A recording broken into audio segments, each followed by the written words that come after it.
नमस्कार दोस्तों, वॉक पे चर्चा में आप सबका स्वागत। एक हफ्ता हुआ अभी भाजपा को तीनों स्टेट्स में जीते हुए, और उस दौरान कुछ बहुत अजीब डेवलपमेंट्स होती हैं जिससे कि मन में व्याकुलता जागती है कि क्या ये कॉन्स्पिरेसी है अलग अलग लेवल पे और कोई इनका मास्टर कंट्रोलर है। बहुत ज़्यादा कैश की उगाही होती है, 350 करोड़ से ऊपर एक जगह से। राजस्थान में एक करनी सेना के नेता की हत्या कर दी जाती है। अचानक वो कांग्रेसी हैंडल्स जो कल तक भाजपा को पानी पी के कोस रहे थे, वो शिवराज सिंह चौहान और रमन सिंह और वसुंधरा राजे की तारीफों के पुल बांधने लगते हैं कि उनको दरकिनार कर दिया गया, उनकी वजह से भाजपा जीती। ये भाजपा का कल्चर है।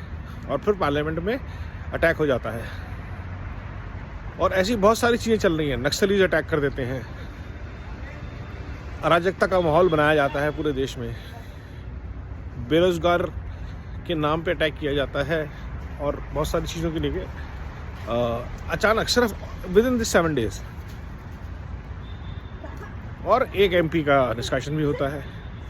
Now all these things seem to be disconnected with each other, but if you look at people who are trying to build narrative around this every day। कल एक जर्नलिस्ट का ट्वीट आता है कि अगर जो पार्लियामेंट में अटैक करने वालों के जिस संसद का अप्रूवल करना अगर दानिश अली होता, और दानिश अली वही सांसद हैं जो महुआ मोइत्रा केस में इन्वॉल्व है। किया क्या जा रहा है? कौन हैं वो लोग जो एक नैरेटिव बना के देश में परपेचुअल फियर, अराजकता का माहौल, नेगेटिविटी का माहौल रखना चाहते हैं, in spite of knowing the fact that Bharat is taking amazing strides across sectors in deliveries to people। और सबके बावजूद भी हम सबके लिए सब कुछ नहीं कर सकते, क्योंकि हमारी आबादी भी उतनी तेज़ी से बढ़ रही है, हम चीन से बड़ी आबादी हो चुके हैं।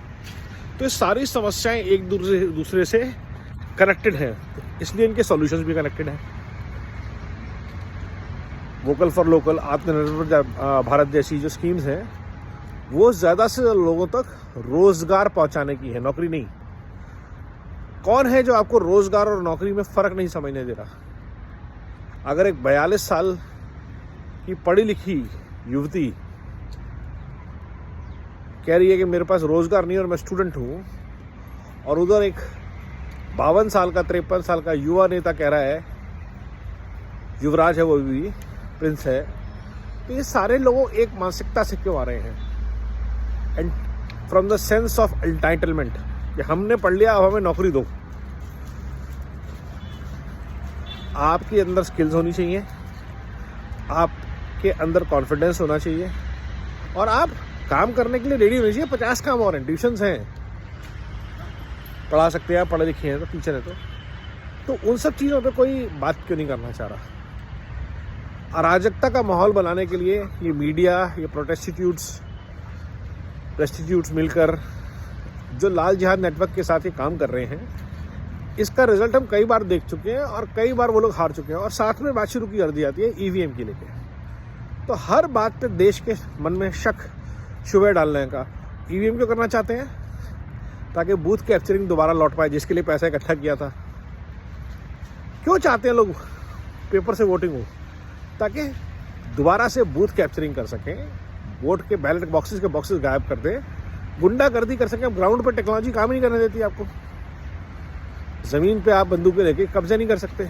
और कुछ पार्टियों ने यही किया है, साउथ से लेकर नॉर्थ तक। तो उनके कार्यकर्ता जिनको कि बूथ मैनेजमेंट नहीं आता, पन्ना प्रमुख जैसी स्ट्रैटेजी उन्होंने कभी सोची नहीं कि ग्राउंड पे काम करना पड़ता है। उनको लगता था एक दिन जाएंगे, बूथ लूटेंगे, काम हो जाएगा। और ये सारी अराजकता जो है, उसको इस्तेमाल करके देश में भय का माहौल, डर का माहौल बनाया जाता है लगातार, और इलेक्शन के तुरंत बाद, जीत के तुरंत बाद। और ये एक बहुत ही चिंता का विषय है, क्योंकि फ्रस्ट्रेशन में ये लोग क्या कर सकते हैं हमें नहीं पता। कौन से स्लीपर सेल की बात उनके एक्टिवेट हो जाएंगे। देश को जागरूक रहने की ज़रूरत है, तैयार रहने की ज़रूरत है, और साथ साथ अपने काम पे लगे रहने की ज़रूरत है। विकसित भारत के लिए बिल्ड बैक बेटर भारत करना बहुत ज़रूरी है। वंदे भारत, वंदे मातरम.